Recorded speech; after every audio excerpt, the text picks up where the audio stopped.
பார்ப்போம். குவைத்துடைய குற்றவியல் நீதிமன்றம் பாரபட்சம் பார்க்காமல் ஒரு அருமையான செம கடுமையான தீர்ப்பை குவைத்தி குடிமகனுக்கு வழங்கியுள்ளது.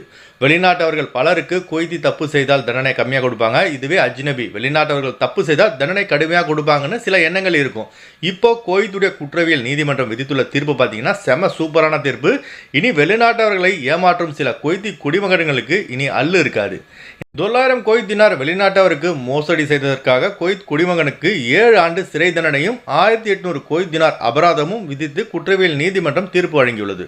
குவைத் உள்ளூர் ஊடகத்தின் அறிக்கையின்படி பார்த்தோம்னா, குவைத்தி குடிமகன் தான் ஒரு செல்வாக்கு மிக்க, அதாவது வாஸ்தா உள்ள குவைத்தி என்றும் தன்னால் எதையும் செய்துவிட முடியும் என்றும் ஒரு வெளிநாட்டவரின் சகோதரனை நாடு கடத்தும் மையத்திலிருந்து விடுவிக்க 9,000 குவைத் தினார் லஞ்சம் பெற்றுள்ளார். அந்த வெளிநாட்டவரின் சகோதரன் எதற்காக நாடு கடத்தும் மையத்தில் வைக்கப்பட்டுள்ளார்னா, குவைத்தில் போக்குவரத்து விதிகளை மீறியதால் கைது செய்யப்பட்டு நாடு கடத்தும் மையத்தில் வைக்கப்பட்டுள்ளார். இந்த வெளிநாட்டவரை நாடு கடத்தும் மையத்திலிருந்து விடுவிக்கத்தான் குவைத்தி